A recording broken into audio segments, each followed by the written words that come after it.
Okay, to kind of sum up the rest of it, because I cut the other one short. Um, so I had discussed restraints, how some of us are restrained either physically or mentally, and most of us right now are being restrained mentally. And as well as we know, a lot of our people are being restrained physically. Um, like for example, like in the prisons and the jailhouses, or in institutions, whether it be like mental institution or like a hospital, or experiments are done on them. Um, so those would be the physical restraints. The mental restraints is, for example, giving you, uh, let's say you go to school and they're teaching you different things. So the mental restraint would be this knowledge that they're teaching you and only offering this one type of knowledge, and therefore you thinking that you have to be confined to this knowledge because this has to be the only knowledge. And then when a child or someone comes forward from a different perspective or a different take on things from a knowledge that they have not presented to them, then they're being demonized or ostracized, or they're saying, well, that's not true, that's not accurate. So they're putting forth this knowledge, saying that it's true and correct, and it may not be true and correct. Okay, and so there'll be like a mental restraint. So then therefore they think that, okay, in this school, don't do that please. They think that, okay, so since I'm going to this school, everything they're telling me is right.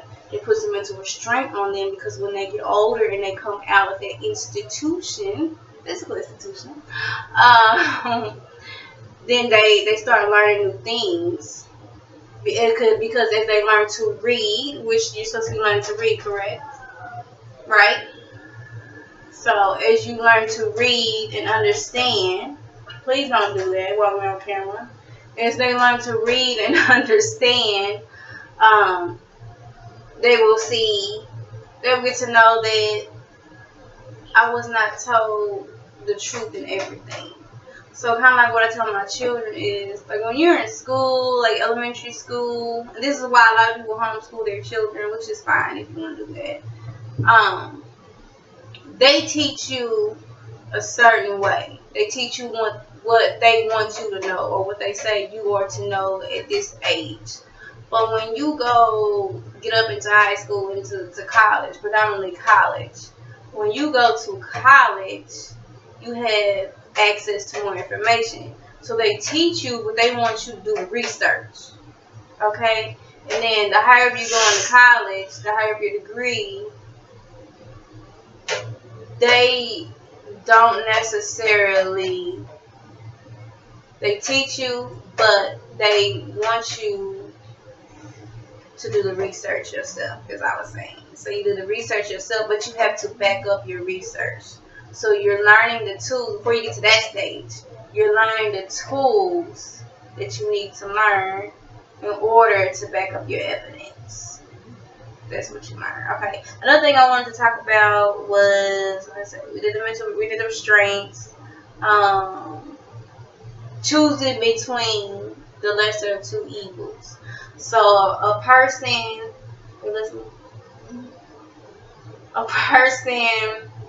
may choose between two parties, though those two parties may not be righteous altogether at all. But they're choosing based upon, well, I feel like this person, I want to choose this person because of their ideas, even though they may have some ideas or some ways that is not of the Lord or godly or righteous. They choose them because they feel like that other person is better than the other.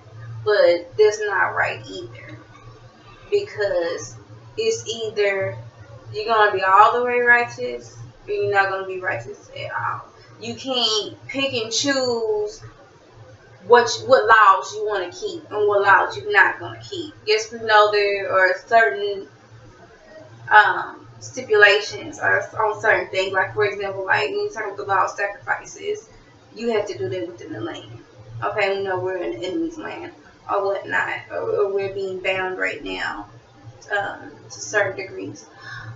So certain laws we cannot just keep at this moment, but the laws that we can keep is no excuse for not keeping. Now, we know that a lot of us are ignorant of certain laws because we have been taught against the laws,